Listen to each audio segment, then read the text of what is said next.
Hello, everyone. Welcome back. I've got a fun. I don't know what that is. Hiding from me. Um, so tonight I'm going to do something a little bit different. There's been at least a couple questions that have come in from either YouTube videos or the Gitter chat room, and so I kind of felt like some of these were longer answers than what would be fairly easy to just type up in a response. So I figured I would do video response, and we can do a show and tell, and hopefully kind of talk through some of these. So let's see what we got. If I can remember how to drive. Okay, so we'll start with the first question. So this one came in on one of my YouTube videos about retemplating different controls. And so in this case, this person asked, what is the code for removing the ComboBox's standard blue highlight color inside the items selected with the mouse and keyboard and put a red color or some other color inside of it? Which this is a good question. And oftentimes I've seen a lot of questions like that, and they come out from just wanting to retemplate either the built-in controls or even just mess with some of the styles or templates in the material design project. Material design project, I would like to believe, is a little bit easier to work with than some of the built-in control templates, but there's always those cases where somebody wants to edit something and it's not easy to do. So how do we go about doing this? So let's start and actually walk through this. So do this. I'm going to turn that guy back off so I don't have to look at it. And let's start with this. Let's just do a quick new WPF project. And we will go through and dump this in. Actually, you know what? Rather than doing it here, let's actually publish this guy. Because somebody may want to see this. Do a combo box. Let's see, add new project. We'll just do it inside of here instead. That way, this will end up on the God bless WPF and Mountain Dew. Welcome back, Justin Bieber. Love it. Okay, so let's go ahead and do a combo box. Naming things is hard. Modify default template. So this is inside of my material design and XAML examples repository, but there is. I kind of wish I'd named the library a little differently. Here's a link for anybody who wants it. I've got just tons of examples. Most of these have come from just random questions from people over the years of working on it. And there's more than just material design and XAML stuff. There's just kind of arbitrary WPF stuff. So there's some MVVM, there's some styling, there's some OpenCV, some Skia. So it's more like WPF examples, not material design examples. Should probably update the README. Okay. So we're going to do a combo box. So let's go in here and let's do a combo box. Let's see. Let's do horizontal alignment center, vertical alignment center. And then we'll do combo box item, header, content, item 1. And paste. 2, 3, 4, 5, 6, 7. Just enough so that we've got something to look at. Okay, so, and then let's just set a quick min width of 150 on here. So it's just so that it's got a little bit of size there. And then we're going to set the startup project, launch it. And then we will talk about going through and doing this. So assuming I understood the question correctly, and so I'll put that back up. It's specifically asking about either the blue color here when you're mousing over and selecting items down at the bottom, I suspect. Potentially the blue color here. Either one. And it's going to end up being the same situation in either case. So, step 1 when doing this is first to find what it is that you're wanting to modify. So we're going to start with Snoop. So for people, because I have to shill for Snoop. Let's see. Snoop, WPF, because boom, you don't have it. You can grab it from the releases page here by releases, bottom right corner, kind of right next to my head, that way. Okay. So grab Snoop. Once it's installed and fired up, you grab the little crosshairs next to the binoculars, drag it over the window in question that you want to look at, and then let her go. Okay, so step one that we're going to do, I'm going to just resize some windows here to make this a little bit easier to play with. You hang out there, you hang out there. Okay, so I'm going to expand it out, and the magical keyboard shortcut here is Control and Shift. So you put your mouse over the thing that you're interested in, Control Shift, and you'll note it does a little blue box kind of around there. And then as soon as I click off this, you'll note that the combo box is going to close, but I still have access to the thing in question. So the obvious case is we're probably looking at a background brush just by virtue of where it is. And I can see when I move over this that the background brush is in fact what's changing. Okay, great. We've identified at least part of the problem. So key things to note here. Inside of the combo box item, I can see that the combo box item template has an item in it called BD, which is of type border. And inside of the border is a content presenter, which I would assume is where if I put something other than a string inside of my combo box items, I'd probably see additional content down here rather than just a text block. But the template's fairly thin and light.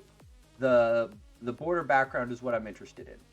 The key thing to note is in the third column here. If you watch this as it changes, we can see that right now when the mouse is not over it, the value of transparent comes from the parents template, and when I hover over it, it comes from the parents template trigger. Okay, that's key in knowing where to track this down from.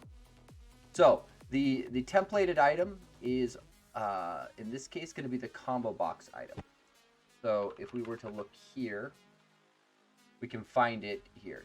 If you are unsure which item is your templated item, you could start at your current item and check out the templated parent, which would give you a pretty easy clue as far as where you need to jump to. In this case, it's only one up. It's pretty obvious. And so here, what we want to look for is inside of this template, we know that there is going to be some trigger. So if I open up the control template, we can double click on the triggers, and unfortunately now we got a bunch of triggers to look at, and there's no quick way to do this. The key thing to note though is we know that whichever of these triggers it is, we know that it's going to be targeting the background property of this border control. So if we double click on this guy and then we look at the property, we can see what it's targeting. And so this first one's targeting is enabled. Don't care. So we're gonna back out here, and we can kind of go through.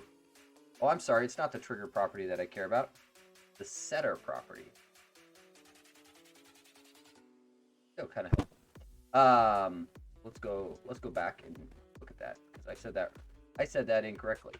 Because inside of a trigger, so let's just recall here, and I'm going to just pop the material design project. If we use the material design template as an example, combo box, and if I find a trigger, boom, you'll know this is what a trigger ends up looking like.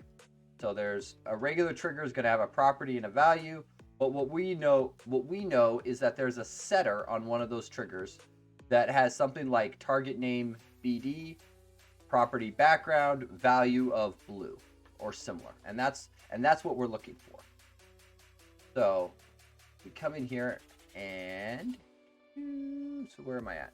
I am at the trigger. I want to look at its setters. And then inside of the setters, there's only one. And I can see this one does in fact target the border. Not surprising since there's really only one element in the template. Most of them, I assume, are going to target this. But this one's targeting the foreground. So this isn't our guy. This is the only setter here. And I'm going to cheat because I have a sneaky premonition of where this guy is. And I'm going to start from the bottom and work my way up. But In reality, you just kind of go through the triggers till you find it. So we will go to the last trigger, jump to his setters. We see 2 setters here. I grab the first one, and I note that this is setting the background. And unfortunately, I did not double check what the background was, so I'm going to bounce out of here. I'm going to double check what that is. So let's see, 5426 AODA. I'm going to get it.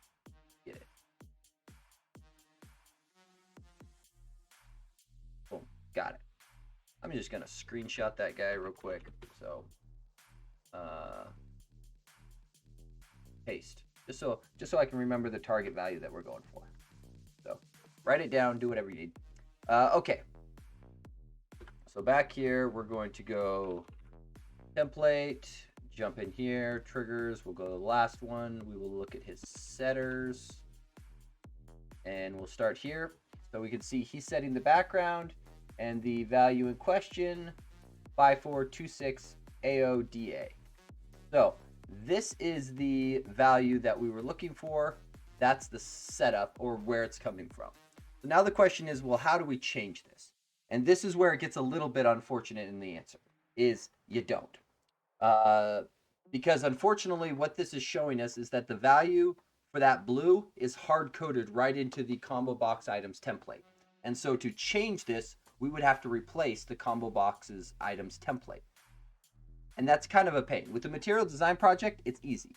You go to the repo, you find the control template, you copy it into your project, you modify whatever you need, you're off to the races. But how do you do the default WPF control templates?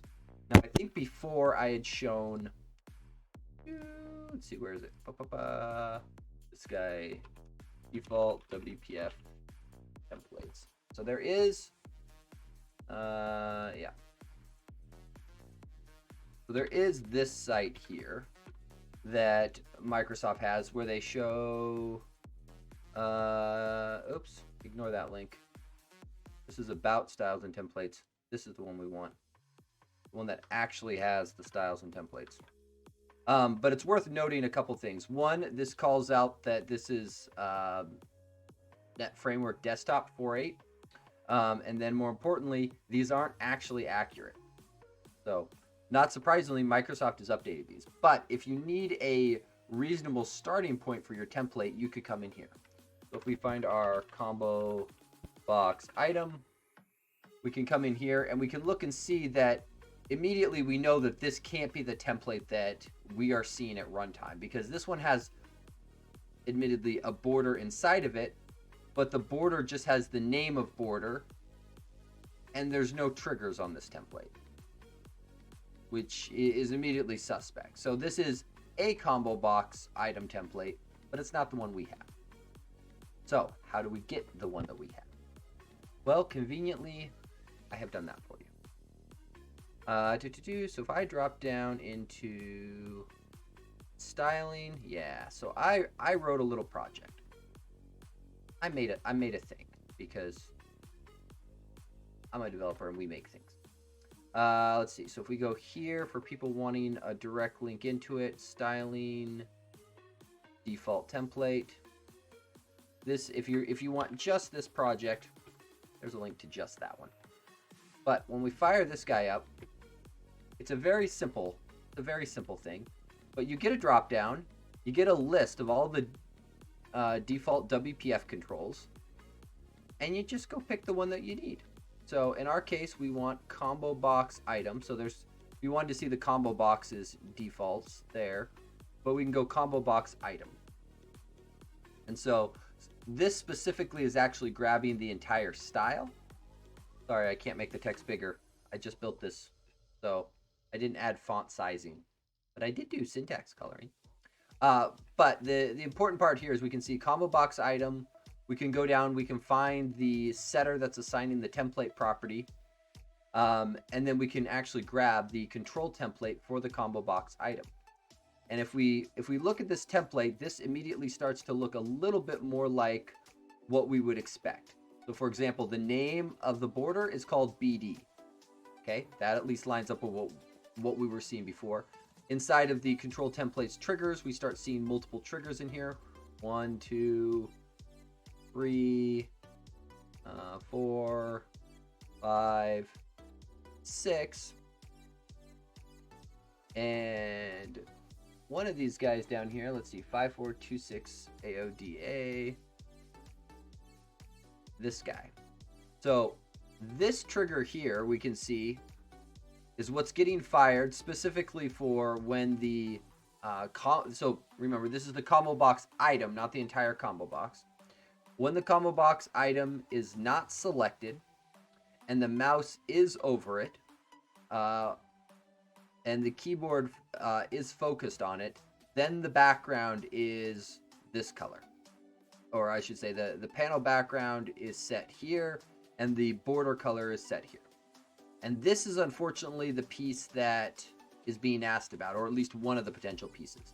The other blue colors you'll find in some of these other ones as well. So regardless of which one the poster was asking about, these are all of the solid color brushes. And unfortunately, you'll note these are just set right into the template. These aren't dynamic resources. These aren't magical by any means. There's not really an injection point.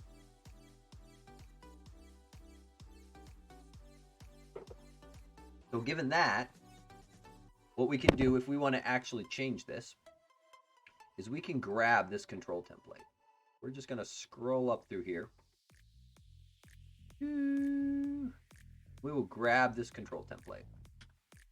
And we will come back to our little combo box. And I'm going to do it. You could set this in line if you wanted, but in general, you typically do templates and styles at a higher level. So I'm gonna paste this guy up here. Okay, so this guy is going to be unhappy. We're debugging. Let's stop the debugging for a moment, and let's clean some of this up. So we're inside of a resource dictionary, so it wants it to give it a key. So how about custom combo box item? And I'm gonna leave a little comment here. This template was based on the default that was copied from the output of the, let's see, styling default templates project in this repository. So that way, if anybody finds this later and questions where it came from, there's a little explanation there. Okay. So that should handle most of the issues. It's going to be a little unhappy about some of these things. So I'm just going to add in the XML namespace. And I thought there was one more. I thought it had an extra one. XML NS. Find all my namespace. Okay, so it didn't bring in any extra. I will point out that on that default template project, and I'm gonna start it up again without debugging. There's one thing to be a little cautious on if you're just blindly copying out of here. Combo box item. So right at the top, in order to make this valid XAML, it includes the XML namespaces. If you just copy everything out of here, you probably want to delete some of this. Because like this is going to be a duplicate XML namespace is what's on your window and that kind of thing. And some of these are going to be specific to like .NET Core. You probably don't want to include these. So just be aware. Very simple app. Very simple. And if anybody's interested in how it's actually working, this little bit of code here was based upon a blog post of a very nice gentleman who showed an example of how to do this. He was writing it out to a file. I just did it to a memory stream and then wrapped it up in a pretty Avalon text box to make it do syntax highlighting. So I didn't get too fancy with it. Okay, so let's take this guy in here, and if we want to clean this up, so most of this should work, but we are interested in our last one. So we could change any of these brushes we wanted. We're going to change this one to red, and I like this more. reduce syntax. And in fact, we could actually get, yeah, we'll go down to that. Okay, so let's set this guy once again as our startup project. We'll launch him, and what we should see is the color switch to red. Come in here, grab this, and go red. Oh, okay. We've created the control template, but we haven't applied it anywhere. So there are a couple ways we could go about applying this. So first of all, we could do template, static resource, custom combo box item.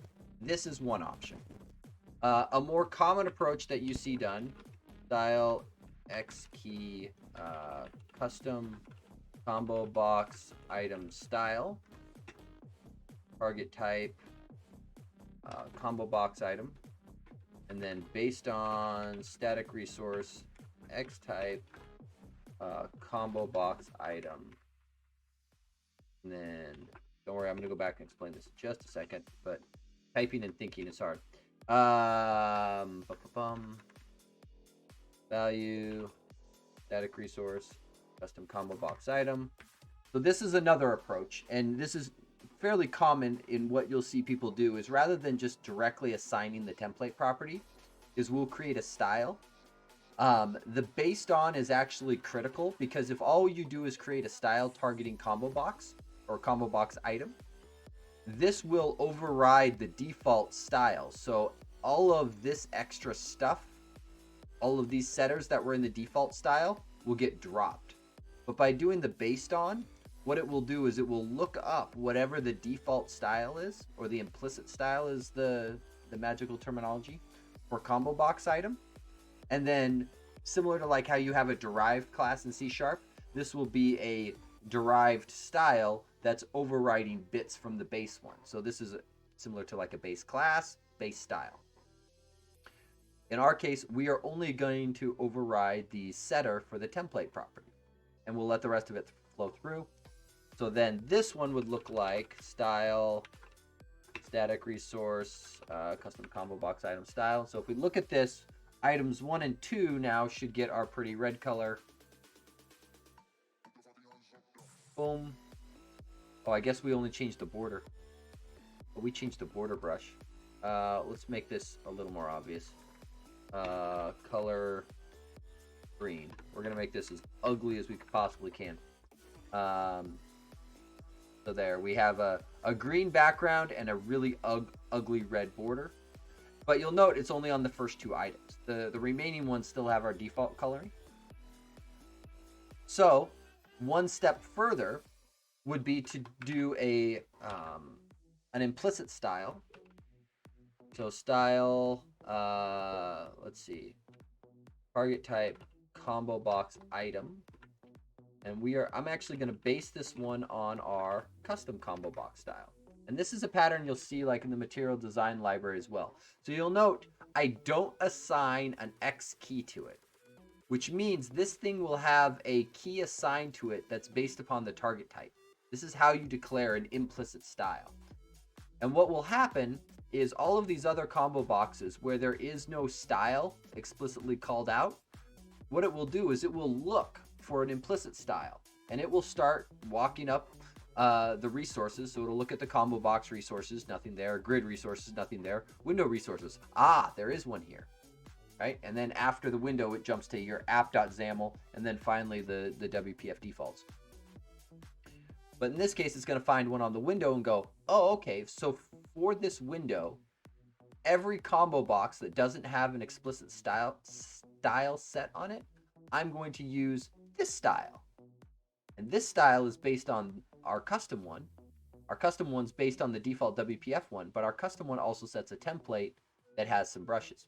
Now if we look at this guy, what we should see happen is all of our combo box items get it. Come here. Boop, boop, boop, boop, boop, boop. Winner! So this one here, and if you want to change any of the other brushes, they are all in there and available.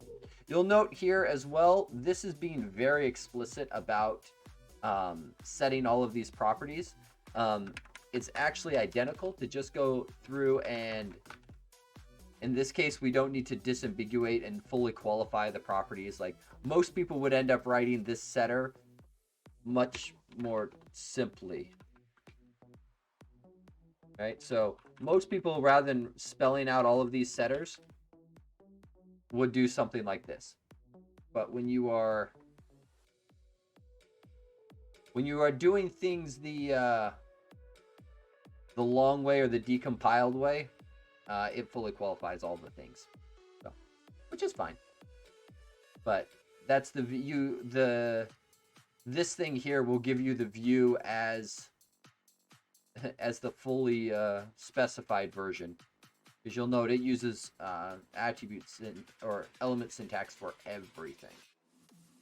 So, but in terms of question, there we are. So, unfortunately, to summarize, the answer is if you want to override those blue colors on the default ComboBox template, your only option is to override the template. So you can grab the default one out of either My App or roll your own, and then you will tweak the colors there. Unfortunately, the default template does not give you an easy option for overriding those colors. So for what it is worth, I will push this sample. Let's see, adding example of changing default ComboBox item template. Changes, let's see, changes the mouse over colors. Boom. Hey, Justin Bieber, I appreciate the gifted sub. And welcome, rollers. Hopefully people are finding this this interesting. Okay, so let's commit that. Push. There we go. Okay, so next question on the docket. Choom. Okay, so this one came in from the Gitter chat room, and there was a little back and forth on it, getting some clarifying questions. So I do actually have this user posted the XAML they were using, so we'll load that up here in just a minute. But it says, hey guys, I have 2 outline combo boxes with hints in them, and when I select an item from one combo box, the hint floats to the top of the combo box. Great, that's default, I would hope so. But also I have a clear button next to the combo box. I want to use the button to clear the selected items in the combo boxes and show the hints in the combo boxes, effectively asking to reset the combo boxes to their unselected state. Kind of like what we saw here. Once you pick on an item, a combo box by default, even in the material design world, doesn't have an option for go back to unselected. Once you've picked something, you can't go back to unpicked, which it sounds like the functionality this user is looking to implement is a button that lets you go back to that state. Great. Do you have an idea for it? I want to do it with MVVM. So, yes, I do have ideas for it.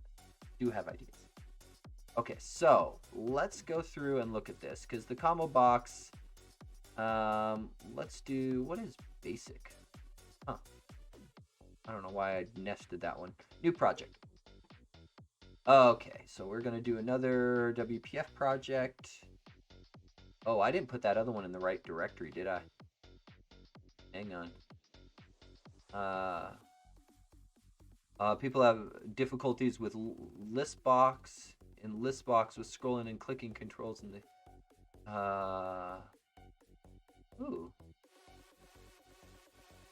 ListBox scrolling and clicking controls in this case in the box of questions. Good.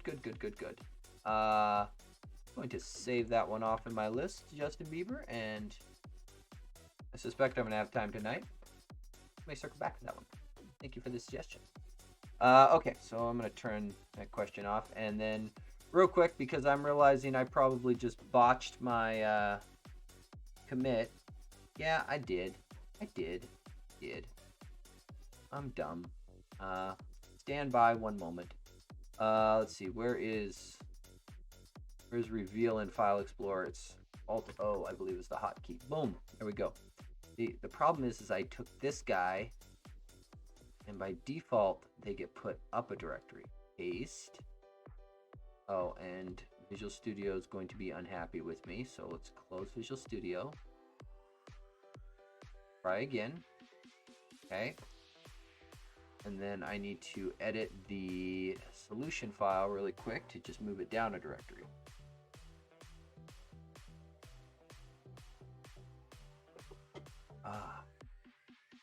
Oh, Mountain Dew, how we love you. Also, happy news. So next week I am taking some time off of work to unwind from busyness for 3 or 4 days. So, conveniently, one of my favorite ways to relax and unwind, and I will fully admit that I am weird, is to write code. So there is a very good possibility I will end up coding during that period of time. So there may be extra streams at very random hours, and they may end up just being me working on whatever I felt like working on that day. So be aware, next week. Okay, moving project. We won't be dumb and do that again. Okay, so back to what we're doing. MVVM ComboBox. Let's see, so new project. And WPF, great, next. This was the mistake moment, right? Okay, so we're gonna put this guy inside the MVVM folder, pretty please, and we'll call this MVVM ComboBox with clear. Sounds good. Next, net 6, and we are off to the races. Okay, now,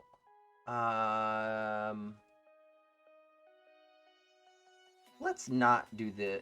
So a lot of times I do my samples NuGet package free, just to kind of make sure people understand the concept. But in this case, the concept's all around the MVVM structure in the combo box. So I'm gonna pull in the Microsoft one because I like it. Okay, so I can't remember the name of it. Something, no. Why am I blanking? Here. I look up here. Manage NuGet packages. It's like Microsoft extensions, something.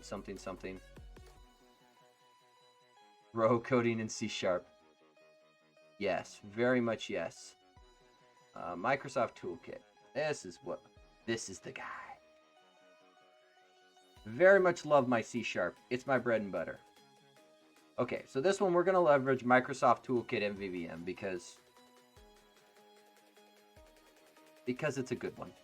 Anyone who's used to MVVM Lite, I don't know if I would say too slow in a lot of cases. I'll put it this way. It depends on what you're building and framework. So certainly older C# I could agree with you. Newer C#, especially with some of the performance for AOT, the C# team has been looking to get performance with things like even like Go and Rust, which is usually where people start to hold up the stuff. And in terms of like web server support, ASP.NET Core, it usually sits really close to the top on performance benchmarks. So old stuff, I could agree with you. New stuff, I think it really depends, and I tell you to take a second look. Okay, so let's go. We're going to start with this because the question was specifically around MVVM. We're going to do main window view model. Yeah, but I like my pretty tools. Let's see, file scope namespace, public class, and then for the MVVM library, it's observable object, and clearly AutoCode has lost its mind. It's trying to be helpful. It really is.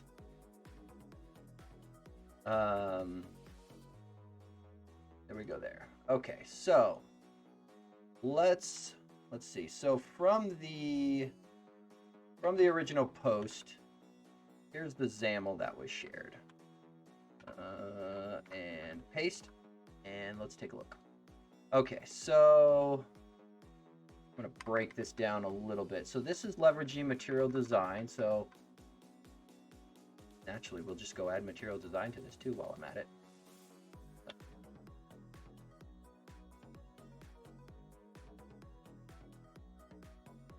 Piece of the hands. Thank you for the follow. I appreciate it.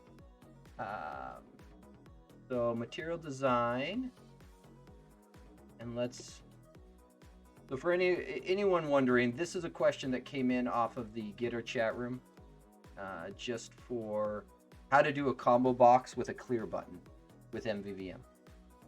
So we gotta load the package, right? There we go. Okay. And then we just need to do the app resources to load everything in. Usually the easiest thing I find to do is just steal, there's the getting started docs off of the wiki, but they are largely based on doing exactly what is in the demo app.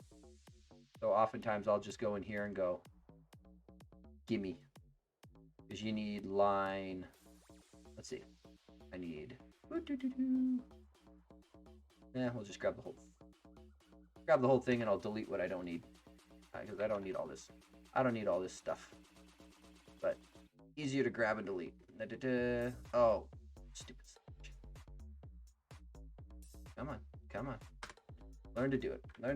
Okay, so get that out of there. Get all this out of here. Don't need none of that. Sure. We'll go with that. Okay. So load all that up. Okay, so that should give us the material design stuff, and then this should auto resolve. Come on, find it, designer. Don't make a liar out of me.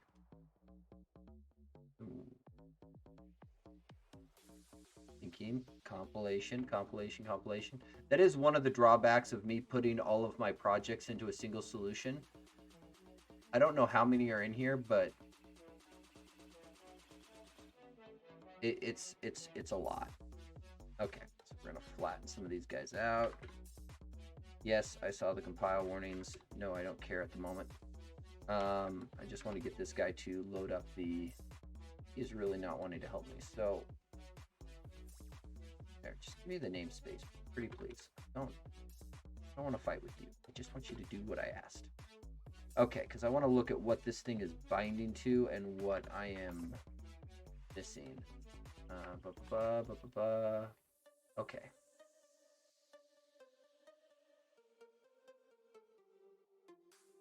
Key cannot be null. What are you squawking about? I get that key cannot be null.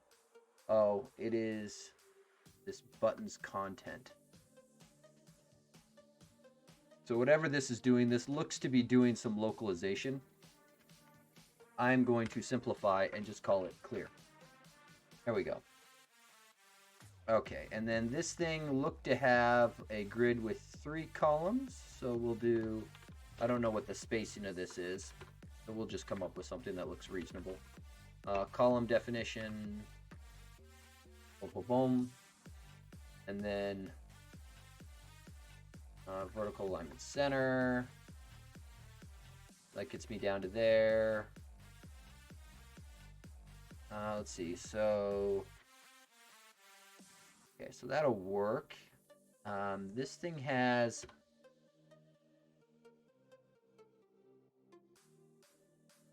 okay.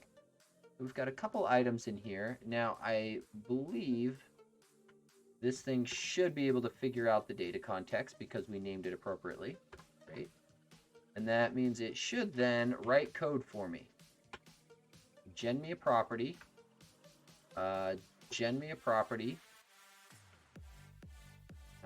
Create me a command. There we go. We are probably going to need do the materials one too. I'm trying to decide. It's probably not overly relevant to do 2. So we'll just focus on the second combo box because it's going to be the exact same bindings for the other one. The last thing we need to do is actually set the data context to main window view model. So for those people interested, I do have a prior stream on setting up a WPF project with generic host for DI and all the magical fun stuff, so that you don't have to hard code this and have it work. But this is a sample. We hard code. Okay. That should get me there. Build. And then that should launch and not work. And we'll look at what all this thing generated up for me. So it's very handy that it'll generate. So for those people who haven't seen that before, that is a new feature in VS 2022. The cool part about it is it'll gen some stuff up based upon what projects you're referencing. So it will go and look and try to figure out what your iCommand class is. So in this case, it was able to figure out that we were using relay command and went, gotcha. I'll go ahead and populate that for you, which was great, except for this isn't quite what we want. So I can't tolerate the fact that it doesn't name things in what I would consider to be correct.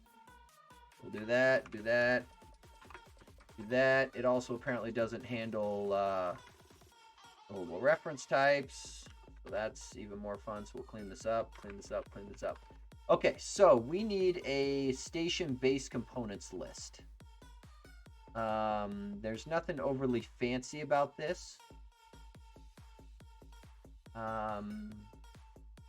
All I know from the sample XAML is it is some class that contains a location property. So let's just do one up real quick.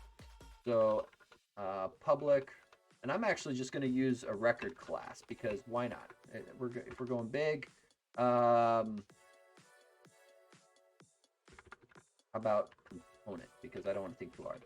Then string location. Boom. So done. And so you are no longer going to be an IEnumerable. You'll just, let's just make you a list of components maybe. Yeah, we'll do a list. Actually, if people are going to look at this, observable collection is probably better. So it's worth noting there is a decision to be made when building these things up. If you are binding a collection that you want to update, meaning you want to be able to call like add, remove, insert, and have your controls like your combo box or list update to those changes, you should use an observable collection. If you are just going to be assigning a static list and it's not going to change for as long as whenever you have it bound, you can just use a regular list. So it does depend a little bit on what you're doing. The observable collection adds in extra events for iNotify collection changed in order to get it to update properly. We're going to do this and this. Let's see here. This is going to be that. And actually, we can be really lazy. Just do that. Okay, and so in our constructor, we should populate this guy with some stuff. Let's see, add new component, and we will do, I don't know, station 1. And actually, you are no longer going to be nullable, non-nullable, because, and then let's change 2, 3, 4, 5, 6, 7, 8. Great. Okay. And then, oh, you should be nullable because your field is nullable. Because there may not be a selection. Okay, so we've got our list. We've got a selected property. And we've got a clear button. So let's actually run the app and just verify that our combo box works.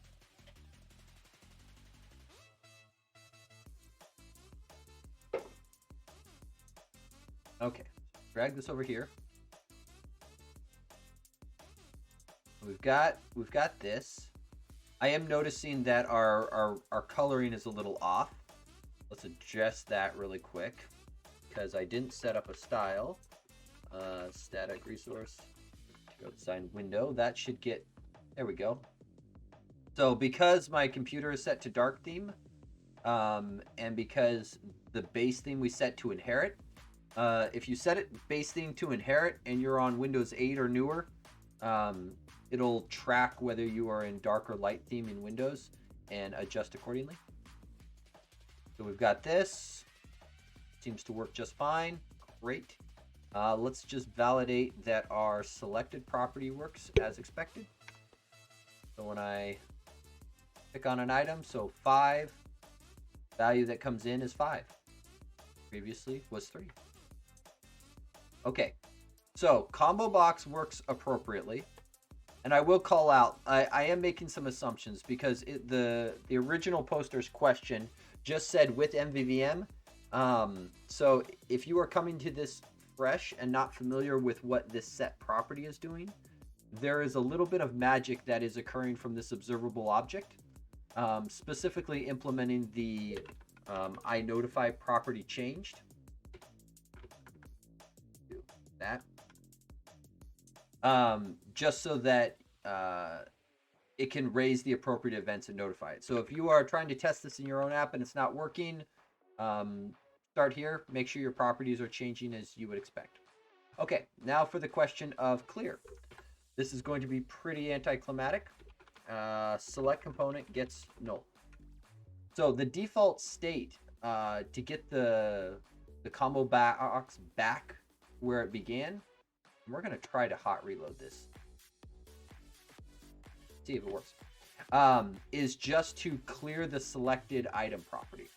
So in the ComboBox that we're playing with, selected item is bound to selected component. Selected item defaults to a two-way binding. So by going clear, go! Winner, winner. So in terms of doing combo boxes, that's typically all it takes. And we could do the other one too if we wanted. I'm gonna just go up here. We'll do how about materials list. Boom. And we will do selected item binding selected material, and then we will do a display member path of name. Okay, so autocode, do your thing. Oh, I'm debugging. Autocode doesn't want to work while debugging. Fine, I get it. Gen autocode, main window. And where did you put it? Oh, you put it down here. Thank you for not being useful. Come on up here. Come up and play with your friend. Okay, so materials list. We're going to do another observable collection. We will do another record up here. So let's see, public. So it's worth noting,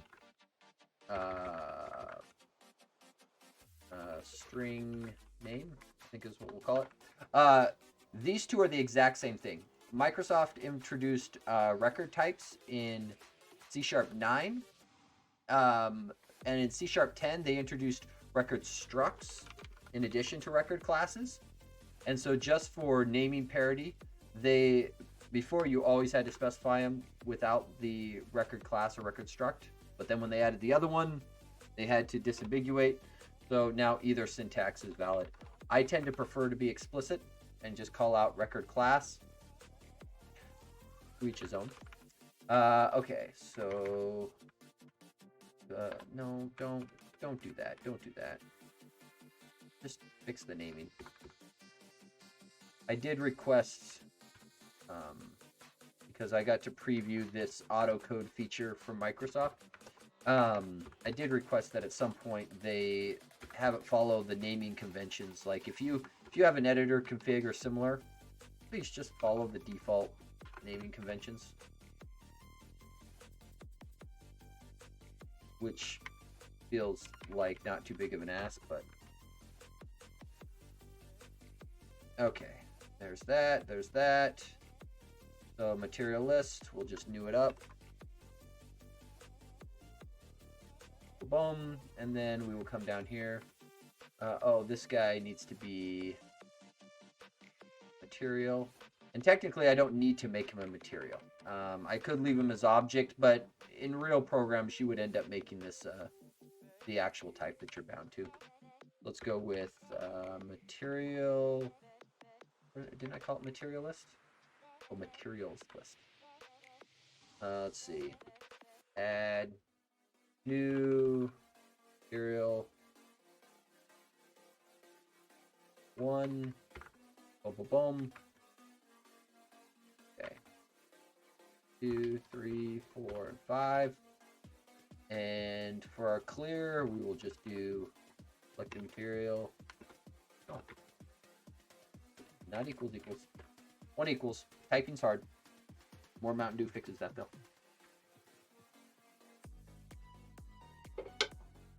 Okay. Bring this guy across. Pick a material. Pick an address. Just. Okay. So, hopefully that ends up being helpful. So, sample of ComboBox and clearing. So ComboBox question, is there an easy way to specify the width of the entire ComboBox by the width of the largest element in it? So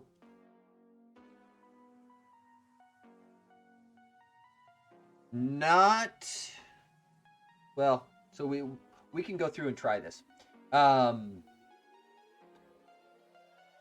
So the one thing that will make this hard is ComboBoxes by default are one of the virtualized controls. So that drop-down list, because ComboBoxes can sometimes contain maybe thousands of items, that becomes a huge performance nightmare if it has to generate thousands of UI elements for each item. So the drop-down list is virtualized, and so one of the things that you'll run into quite often in WPF is on the virtualized list boxes, if you have really jagged lengths of your items, you'll see that pop-up move back and forth on you as it's scrolling, which I mean, there's things people will sometimes do to like set max width on their ComboBox items to prevent that jagged look of it. And I think that's probably going to end up being the problem of getting it, because in order to do a binding like that, you would have to know the width of all of your items. I don't know, actually, now that I think about it, I don't know if there's an easy way to do that binding. Yeah, let me just pull open the... What are you beeping at me for? Studio, I want to switch solutions. This one. Thank you. Let's look at the ComboBox itself, because I don't know if that is... So I tend to look at the material design templates a lot, just for samples, because oftentimes, at least the structure of them is based upon the default ComboBox.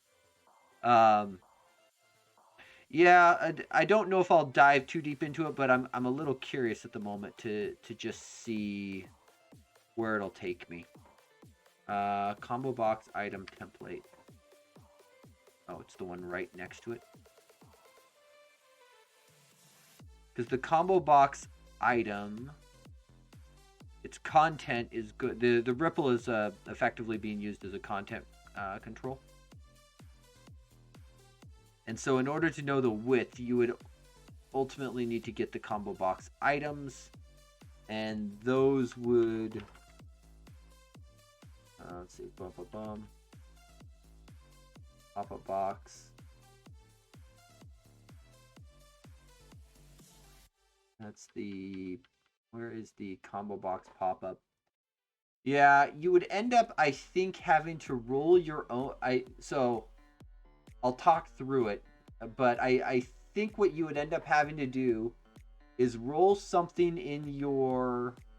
your own template and monitor the size of the pop-up itself. Because pop-ups in WPF are just lightweight windows. But in terms of the operating system windows, they are a legitimate window object. And so they're what are going to be changing size as that scroll bar moves. And so keeping track of the size change here and binding that back to, say, the width property of your combo box, that will work. Just be aware, though, what you'll end up with is to make it follow the max, you would either have to keep track of the max that you've seen as it's going, which is possible. I mean, you could do like a multi-value converter or similar to do it. But that could get a little weird. You could imagine if you've got a long bit of text at the end. Yeah, the pop-up won't know its size until it's opened. And so you would have to keep track of what that should be. And it all comes back to the combo box being optimized for large collections. Yeah, to answer your initial question, I don't think there's a clean way of doing.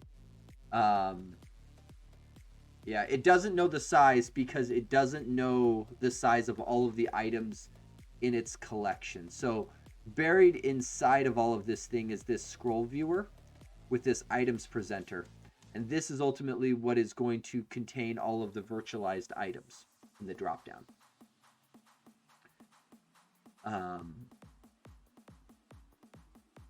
Yeah, I can think of a couple hacky solutions. I don't know if there's one I would go with. I would almost want to push back on the idea that I want my combo box to resize. I think most of the time what I've seen people do is attack it from the other side and control the size of their elements instead. So like their combo box item template, they'll fix the width of that and do like maybe text wrap with a max width on a text block or something, so that it forces it to only be maybe a max width of 200, and then they can fix their combo box to that and be confident that it doesn't matter how big their content gets. Or you could just, ellipse it or whatever and do trimming that way. That would be another one. On your item source, items just gets a max width based on the length of the strings.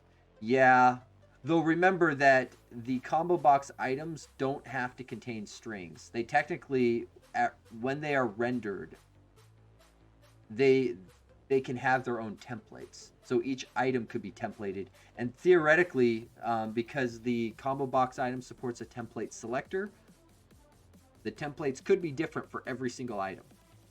Probably not, but it could be. Hopefully not. That would tank your performance. Okay. So those are the first two questions, and I think those may have been the ones that I had. In general, let's see. In general, I found such a solution rather bad. Via automation, secretly open the combo box, read the largest element, but not try on large lists, for example, 1,000. Yeah, like I said, I think I would push for a different UX rather than trying to adjust the size of the combo box. Okay, but there was there was the question earlier about working with ListBox with scrolling and clicking controls. Let's see. Robert, is the material design stuff all virtualized? Absolutely. Here, proof is in the pudding.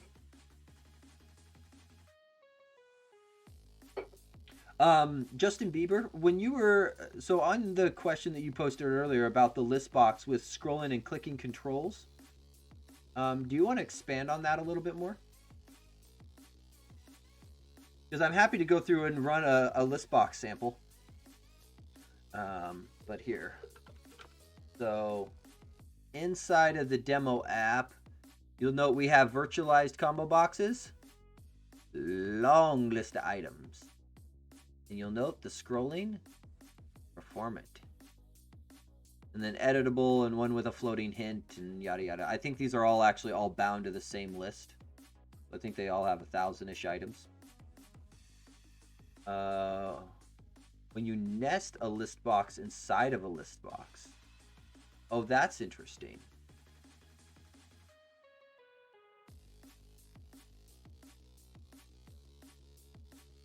I don't think I would recommend that. Because, so, when you nest two list boxes together, wouldn't you run amok of selection? So, let's do a new project. So keep going, Justin Bieber, if you don't mind. Like I said, I'm gonna spin a project real quick, and I am going to remember to put it in the right place. Did I put the last one in the right place? Yes, good. Good. Let's see. So let's go list box. But a lot of people do it. Yeah, I'm not surprised. So because I have ran into use cases where I've wanted something kind of like that. I will show my solution for it. Yeah, propose an alternate solution. Yes, I will show how I would solve the problem. And it's actually not a bad option because it shows off one of the things people often fight with list box and selections. How about nested list boxes?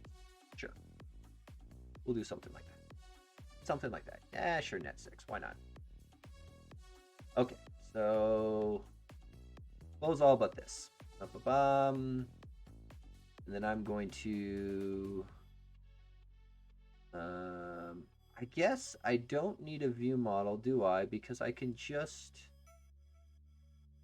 No, I kind of want a view model for this because I'd like it to be a little data driven. If it's hard coded, I don't know if that shows stuff well enough. So come on, load. MVVM should really run some NuGet updates at some point in here and rev some of these projects. I'll add that to my list for next week. There you go. Find it. And I'm actually contemplating going back and doing a .NET New template for some of these projects because, as you can see, I make a lot of them. It's not a template I can see a lot of people using, but having a template that pulls in my MVVM library, material design, and makes me a new WPF project, that doesn't sound that bad. Kind of sounds a little nice, actually. I started one for the material design project, and maybe I should go back and actually finish that. That might be a nice thing to add. I think I'd be the primary use case for it. Okay, so let's come in here, and we're going to do... this is the...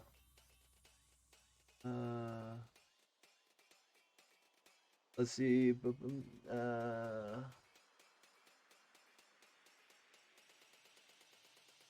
yeah, item source just get max width based on length of strings. Yeah, sorry.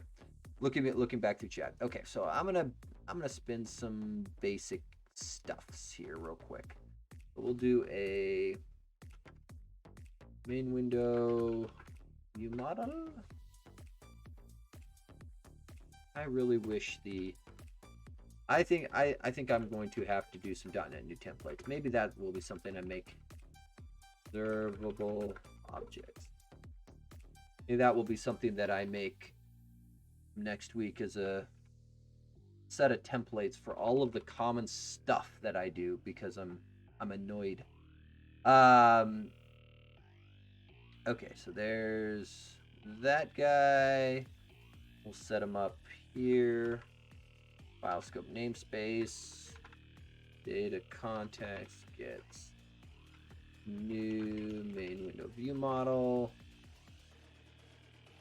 Bippity boppity booyah. And let's go. Clean that up. Oh, hang on. There was an option. Clean up. Yes, run code cleanup profile on save. Okay, so configure code cleanup profile 1. Remove unnecessary usings. Apply file header preferences. Sort using format document. Yes. Yes. Okay, so we're going to undo this.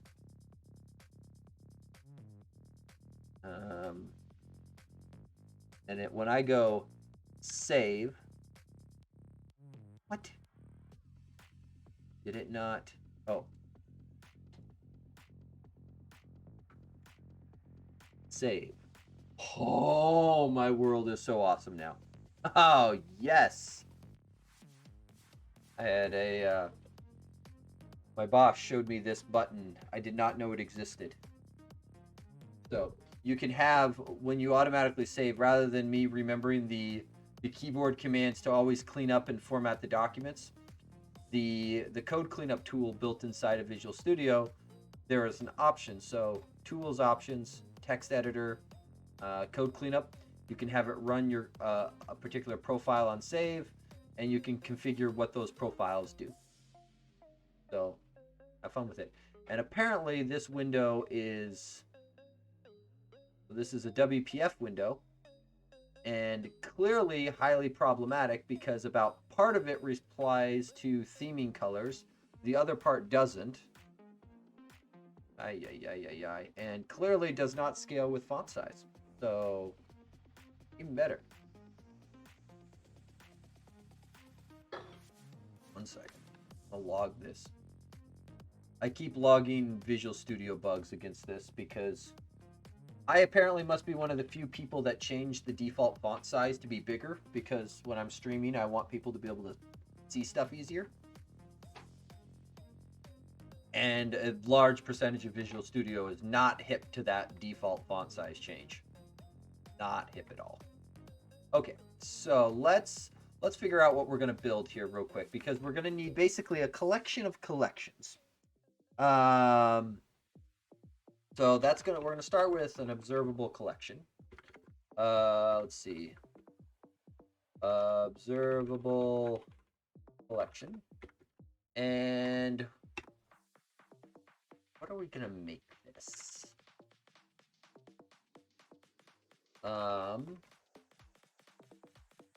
It's going to be a collection of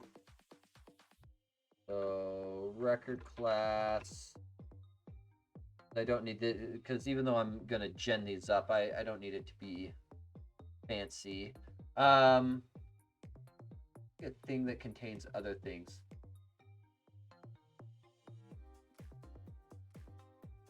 See, like car dealerships to cars. Oh, actually, we can do something simple. Team, and then this will contain a list of people. Members. Boom, done. Okay. Easy mode. Easy mode. And I think I actually have a cheater utility down here already that does this kind of thing for me. Person, rate, data. I'm going to add one more. Public static iList team. Let's see. Work. Make. We're gonna clean. Oh, you're an older one, aren't you? Yeah. So this is just using a library called Bogus. So, public static class team. Public string name. So we're just gonna use this really quick to gen me some stuff. That way I don't have to think too hard. Public list person members. Something like that.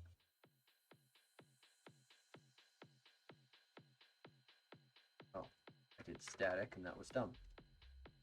and move you out. Generate teams int count. Boom. Okay, so we do something like this, and we do team. We probably need the person generator too.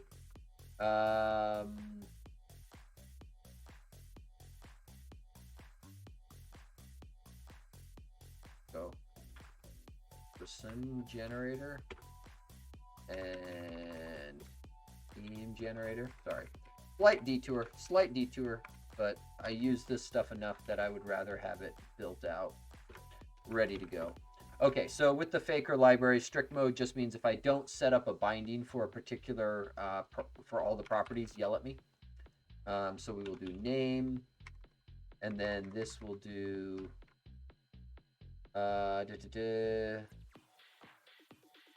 so faker dot, what do we want to base this off of?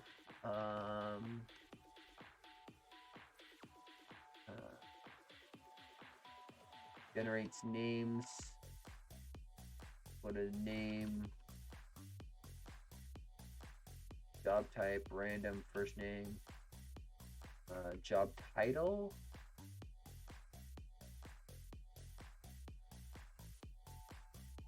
Yeah, sure. We'll just do like job descriptor, whatever. Okay. We won't spend a lot of time thinking too hard about it. Okay, and then this one here will be a members. This is actually going to be a little different because this F here that's being passed in is actually the faker instance. So we're actually going to just discard this guy and do person generator here. And generate, we're just going to do, I don't know, 6. Or actually, here's what we'll do. Int member count. Boom. Parameterized. So that'll gen me up a list of persons and assign it to the members property. Boom. Cool. Finally, we just return team generator, generate. Okay, back to where we were. So I just need to add a project reference down to utilities data. What? Whoa. And I do utilities data. Test data. And project reference. Come on. Gimme. Okay. Now in our view model, we're not going to think too hard. This is going to be a collection of teams. So that, and then in our constructor, we're just going to go with, what did I call that class? Data? Yeah. So data dot generate teams. We'll generate 5 teams, each with 4 members. Sure. For each our team and teams. Teams dot add team. Something like that. That'll give us data to play with. Should work. You can add a bot to the chat to automate your stream a little. For example, frequently use links, material design, Snoop. Yes, at one point in time I actually had the Nightbot set up. I need to spend a little time cleaning up some of it. A while back when I was streaming, I used Restream.io to go out to both YouTube and Twitch at the same time. That became a little problematic for a number of reasons. One of which is Twitch's monetization will flag you if you republish the same content in multiple places. So it's fine as long as you don't mind getting demonetized by Twitch. I was like, I don't really make any money streaming, but I kind of don't. I didn't really want to run amok of the rules, and then trying to do the chat between 2 different sources got confusing. Because I can pop it up and people can see the chat, but like the YouTube people can't really interact with the Twitch people and vice versa. And so I ended up scrapping it, and I kind of left my streaming setup in a bit of a halfway state, which isn't good. And then usually I spend time coding rather than fixing it. But no, you do make a good point. I should spend a little time getting those bots cleaned up. Doing that. That's part of why I put the little links down here, at least to my stuff. But yes, the useful links would definitely be something worthwhile putting in there. Okay. So we've got a. So we'll do the bad way first, right? So list box, item source, binding themes, right? So we'll start here, and let's see, set design time context, pretty please, and we did set it in the code behind, good, happy there. Okay, so then you end up doing something like list box, item template, blah, blah, blah, data template, data type, team.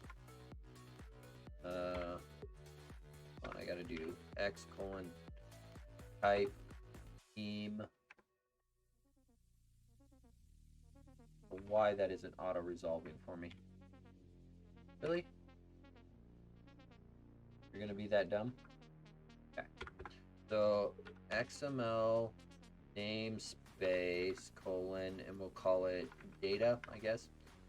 DLR namespace, and then this is test data.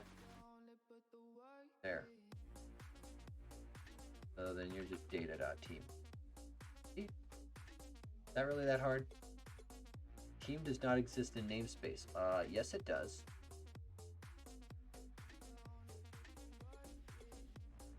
It was a hacky solution. Okay, and then inside of here, you end up doing something. So we'll make it somewhat realistic, right? So we'll do grid, row definitions, first row, height, auto. Nope, not what we were going for. Auto close, please. Thank you. Row definition, something about like that. Okay, text block, text, binding, name, right? But then you want to show the members, so you end up doing a nested list box. And we do item source here. The binding goes into our members. And then inside of here, we'll do list box, data, item template. And we could simplify this item template and not go to this extreme because we're just going to display a string. But I'm gonna show this full, and then we'll condense it. No, data.person. So text block, text, binding. Actually, let's do. Actually, bind the. Here, we'll make this more fun. Because I've got first and last name as separate properties, so we're gonna split this up. Here's how you do string formatting. Text blocks text. Let's see. Come on. Multi-binding. Thank you. String format. And first name, last name. So something worth calling out. Inside of XAML, the curly braces are special. You'll note they're the things that usually precede something like a binding or an X type.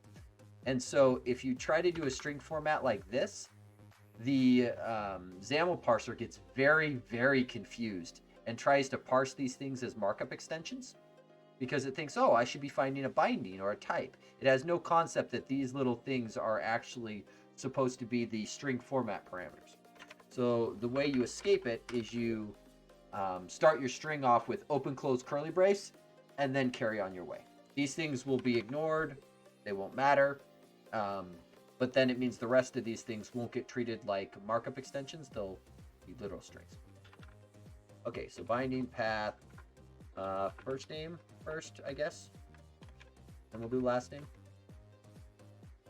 Okay, and then let's actually make sure the app works.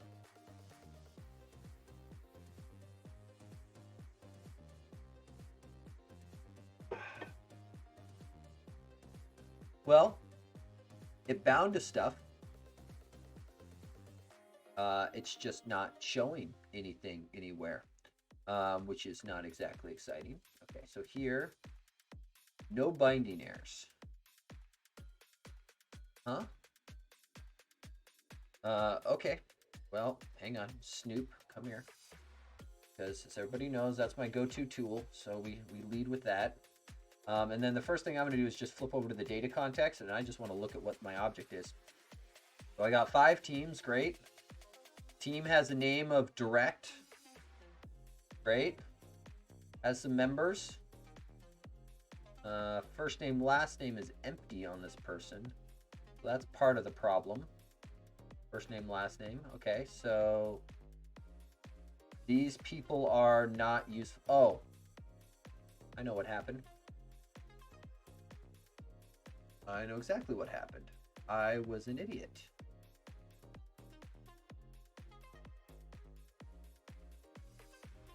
So if you create up a person generator and you don't like configure rules for it, it doesn't know how to populate things. So here's what we're going to do. We're just going to call our generate people instead, and that'll fix that problem.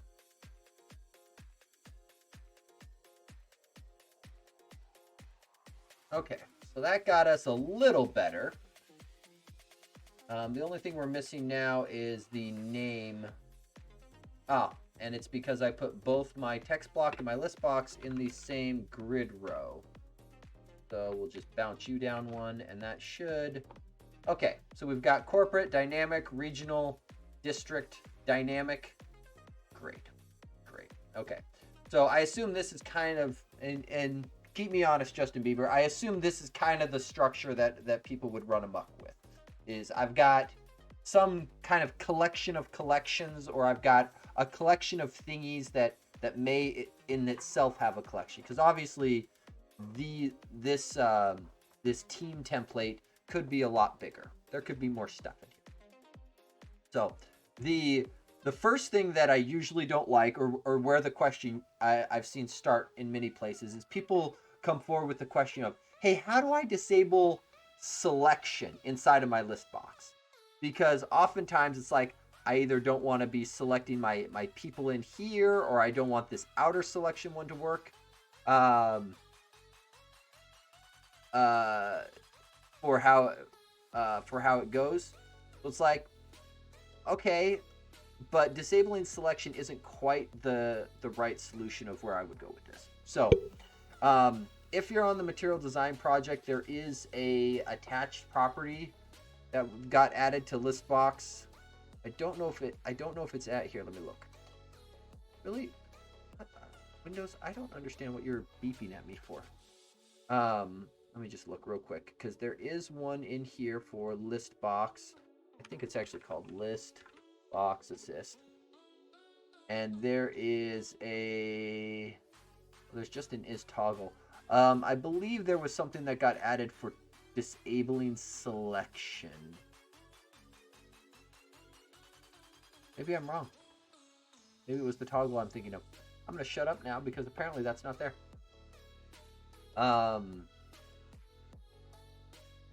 If the window is slightly minimized, then there should be a problem with scrolling when you're inside the list of users. Yes. So that is definitely one of the problems in here. So because of the default scroll behavior, so there's a concept in the list box of smooth scroll, and we can kind of address this a little bit. So if we go with scroll viewer, what is it? Where is the smooth scroll? What's the attached property for that? Hang on one second. Find it. BPF list box. smooth scroll, because that's what it's running amok of. Is if it's trying to, it's like the pixel really, yes. Oh, can content scroll. That's what. Scroll viewer. That guy here is the, yeah. So now rather than having kind of snap, with the impossibility of scrolling the outer list box. Oh yeah. So when you're in here, you can't tell, but I'm wiggling my mouse wheel up and down. But when you're out here, now it magically starts working because the list box starts consuming those events. It consumes things like arrow key events too, which now get to be a weird situation of, well, okay, when I'm up arrowing and down arrowing, how do I go? Because ListBox provides a lot of stuff out of the box. It gives you the nice scrolling, it gives you virtualization, it gives you selection, it gives you interaction, and sometimes you don't actually want all of that. In fact, a lot of times you probably don't want all of that. So there are a couple ways to go about this. So the way I would typically go through and solve this, so, and it's worth noting, the moment you do this scroll viewer can content scroll false, as that Stack Overflow, oh yeah, sorry. So Karnak, there we go. There, now it's showing. Thank you.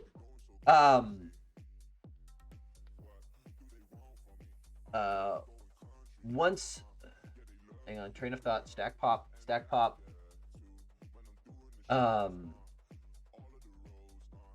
ListBox provides a bunch of functionality. So typically what I would end up doing is, oh, that's right, scroll viewer can content scroll. Once you set this to can content scroll false, what you've done is killed virtualization.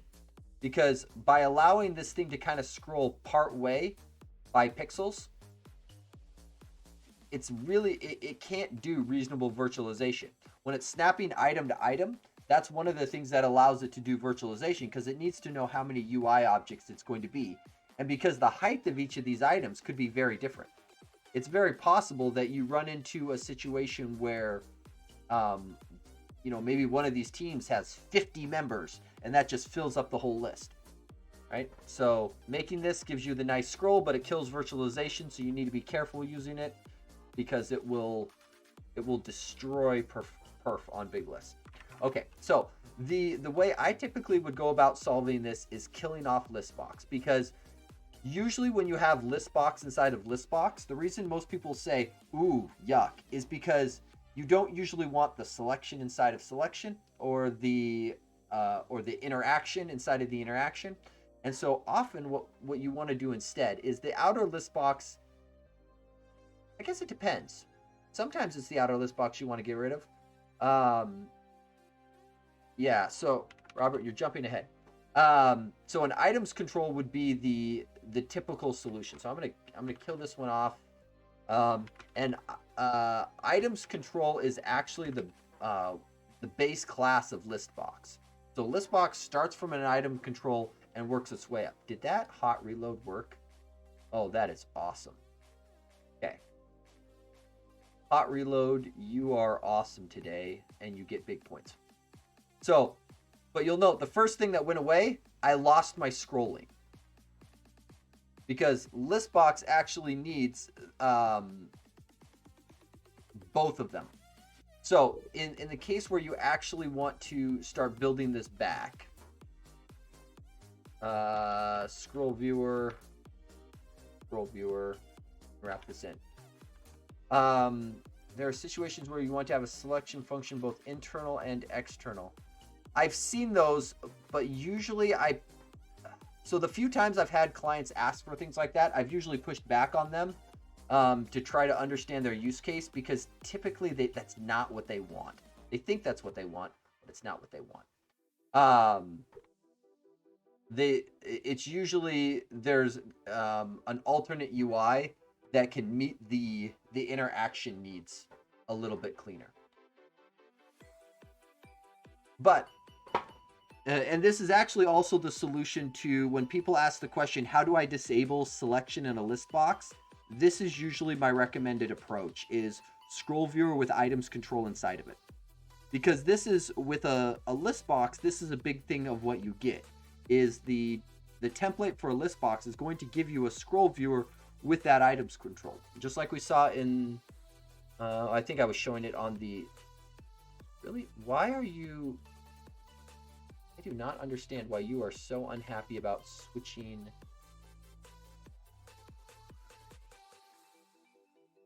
I do not understand why it is so unhappy about switching windows for me. I wonder if it's because I was debugging. In the list box template, scroll viewer. And you'll note we very explicitly default these things so that we don't kill perf. So the template for the material design list box, you'll note, is a very, very thin template.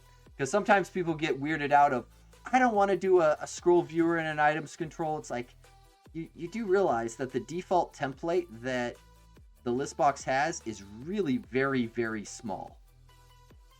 So the material design one is a border, a scroll viewer, and an items presenter. And that's it. And so without doing too much effort, you can very quickly kind of go back and forth. And so turning off selection is usually just use 2 lines of, or I guess 3 if you count the closing tag. Use 2 XAML tags instead of 1. So at least in terms of simplicity, that's usually where I would end up going. Now, in terms of selection, the other thing that I've seen happen is, if you want to re-implement let me put this back to a list box. If you want to re-implement the selection, so let's go back here. Scroll viewer, items. Come on. Go back. Okay. So if we do this, did it update for me? Oh my word. Okay, hot reload, you are on point tonight. Points awarded. Okay. Did I get the right main window? Yeah, I did. Okay.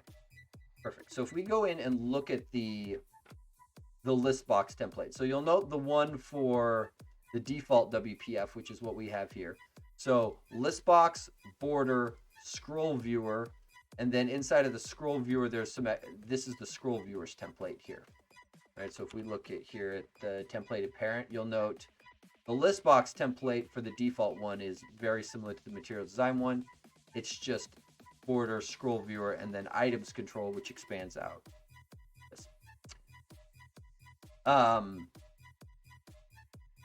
Where's that going? Oh, so if you wanted to, the other way that this gets a lot cleaner, because oftentimes when people want the double selection, they usually don't want anything close to the default list box selection, right? Usually they want something about it, but maybe not nearly this much work. So this guy here, so if we come into this outer one, yeah, so we're going to pick on this one. So if we do list box, item container style. So we already set the template. So we already built up what is going to be displayed on the inside of this. So the thing inside of the list box item.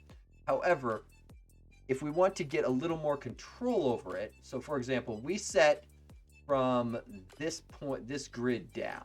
This grid is ours because it contains our text block, our other list block, all of that jazz. That lines up with what we built right here.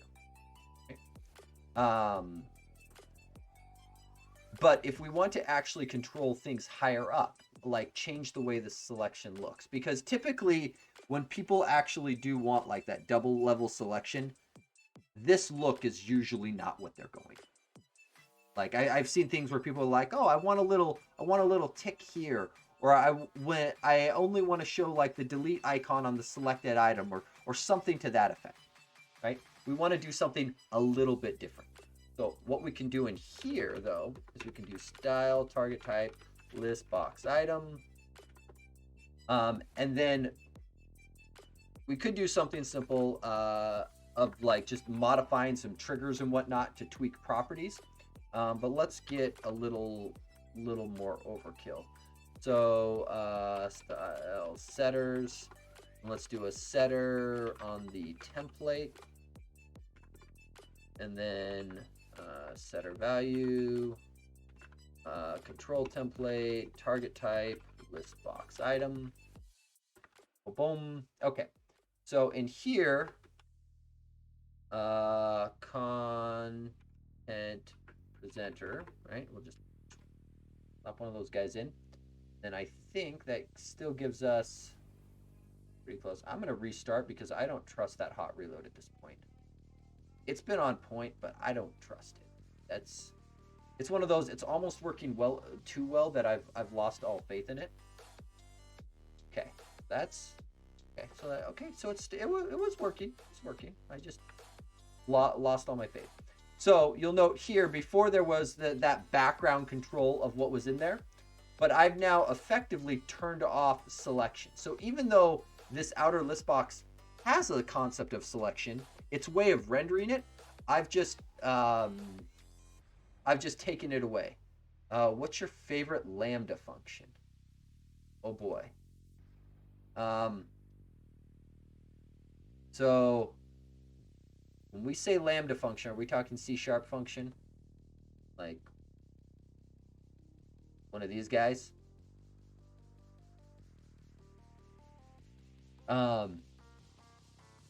Where?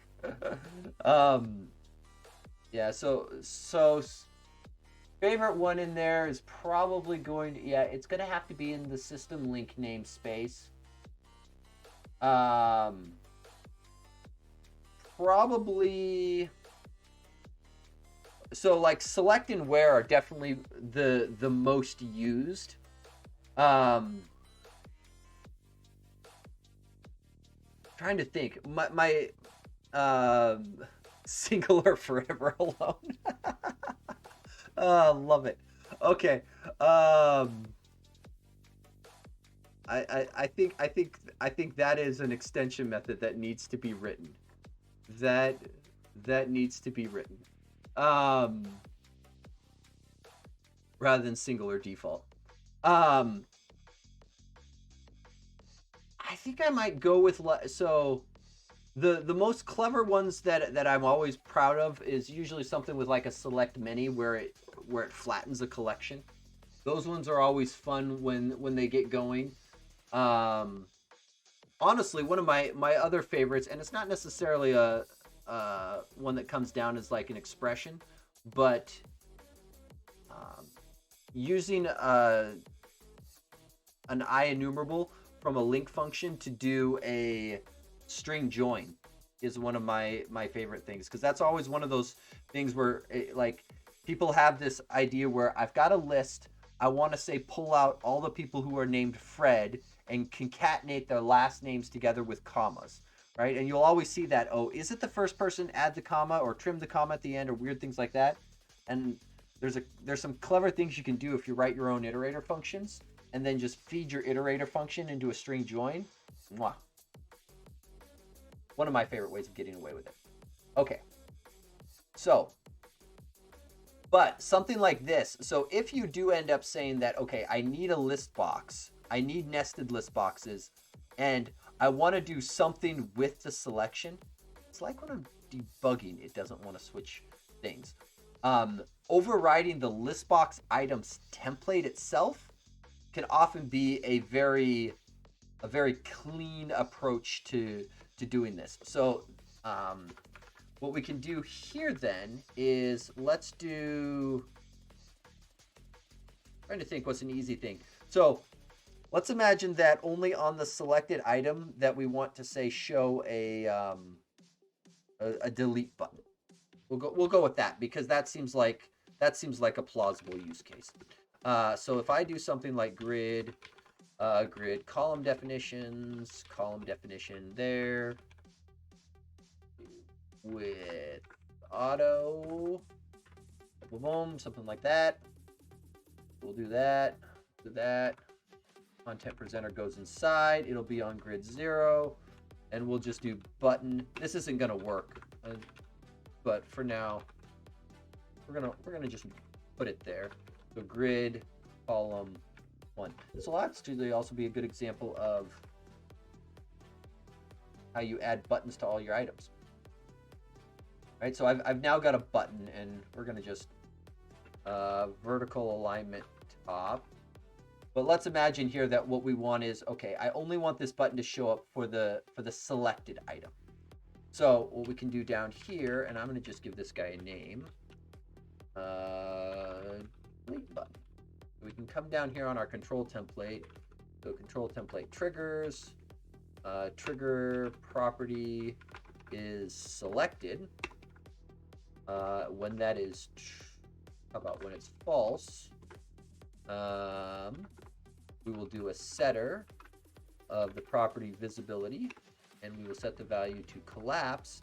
And the key part here is the target name is delete button. Boom. Okay, so now what I should end up with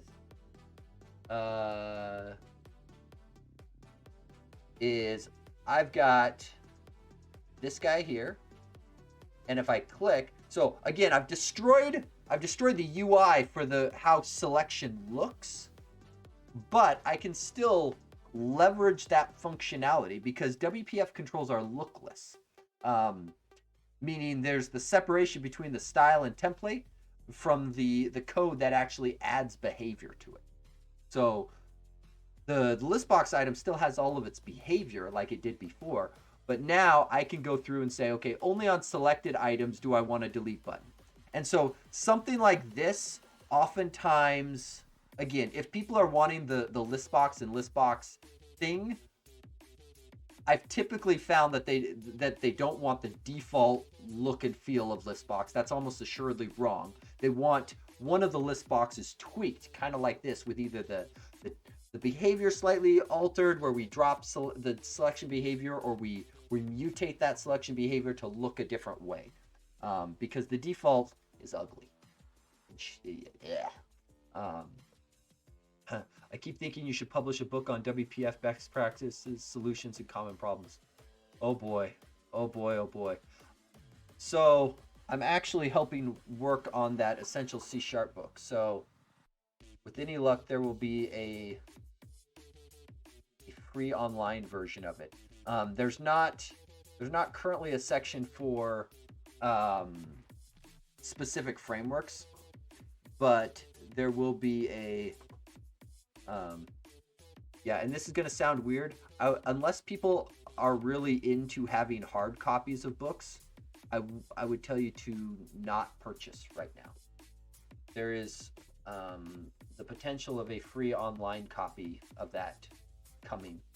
But if you want a physical hard copy, by all means, that you're gonna have to purchase if you want a physical hard copy. There have been a couple WPF books I've seen done by people who are very good. I haven't read them myself, and I should go and look. I should see if I can pull them up and find them, because I haven't personally read them to know the quality of what's in them. And the nice part about, I should say nice, the double-edged sword with WPF is that there has been very little in the way of major API changes to it over the years. So there isn't a so the books that were written like 5-8 years ago are likely still very relevant. There's been a few changes to WPF for things like high DPI, some performance related stuff, but overall, like the XAML and the technique stuff, that hasn't changed much in the last like 5 or 6 years. And usually people go, see, WPF is dead. It's like, well, it hasn't needed to change that much. And when there was stuff that was needed to be added to support newer versions of Windows, it got added. It's not dead yet. It's still doing quite well, but it sometimes feels dated because it hasn't got a lot of breath of life breathed into it. So what does MAUI run under the hood? So I've actually been playing with MAUI. I don't know if it actually will let you target Windows 7. So Xamarin Forms will let you target Windows 7 because its desktop hood or desktop head under the hood is WPF. MAUI is WinUI 3, and I don't think WinUI 3 supports Windows 7. Let me look. WinUI 3, Windows 7. I think the rationale is so Uno will do it for you, but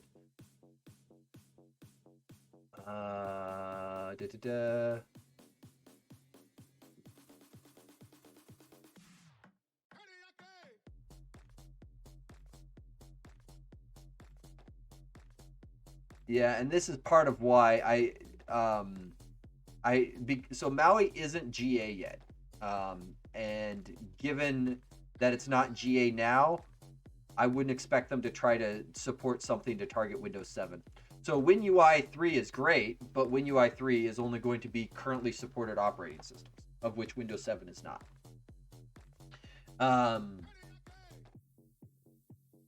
So if Windows 7 is needed, yeah, I'm not overly surprised at that.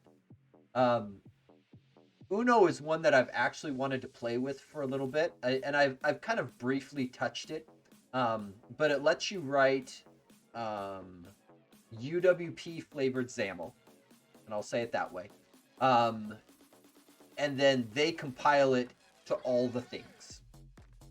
So, and by all the things I mean iOS, Android, WebAssembly. Uno for a while back, they were taking built-in Windows apps because Microsoft open sourced their calculator app at one point, and the Uno platform took the open source project because it was a UWP app, ported it into Uno, which was mostly like namespace changes, and then recompiled it and ran it on Mac, which I thought was hysterical. Kind of funny. Let's see. Uno goes calculator Mac. Was something. Yeah, was this the one that? Yeah, this one. So they took. Is Microsoft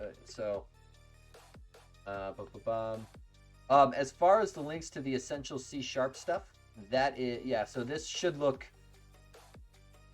remarkably familiar. Let's see if I drag this around and get it sized about correct. So that's a web page, and there's the Windows calculator. So we can get these guys both into, let's see, standard, and I'm in programmer mode on this side, so we'll go programmer mode on that side. You see the browser one is not nearly as efficient, but you do get, break this guy down. Try to get these things down into roughly the same size. The Windows one clearly has had a few updates since they open sourced it. But yeah, so for what it's worth, it's one of those platforms I've wanted to play with it because it looks really cool. It looks kind of cool. They actually even lifted my Show Me the XAML. They've got a demo app similar to the Material Design Project, and so the same thing, the same library that I built for showing the XAML in the Material Design demo app, Uno's using a version of that. They took my library and ported it, and I got to show up in their release notes at one point. So, huzzah, which was kind of fun. So, I am going to check in this ListBox example. Nested list boxes with selection template. That one will be out there as well. It's not overly useful without so essential C#. It's not overly useful without the book in hand, but at least the code for it lives here. I mean, it's all the source code examples from the book, but they're kind like it's a little meaningless without the book to explain what each of the samples mean.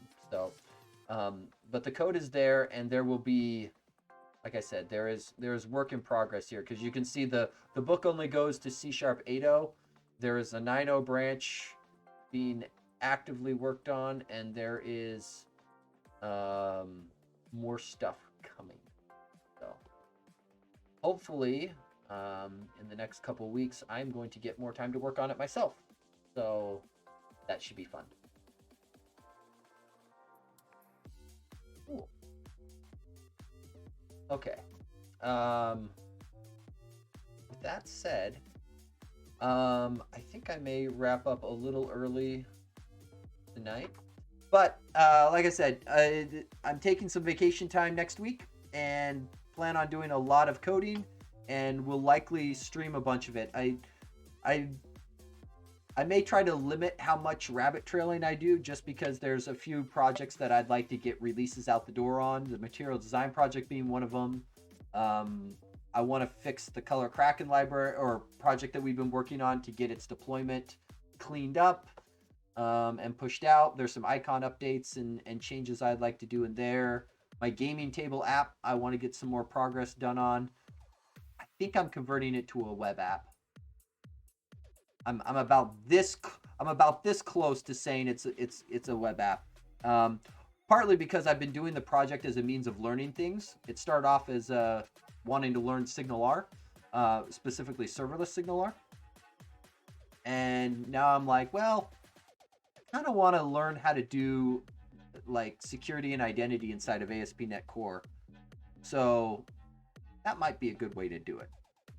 We'll see. So I have to make some decisions, and then I may pull the trigger and work on that. So there's a few projects I'm potentially working on, but because the goal is to actually make progress on them and not rabbit trail too much, I may limit my rabbit trailing. So don't be too offended. But if people want to come along for the ride, don't let that stop you from asking questions. I just might say, hey, I'm going to punt that until a different stream.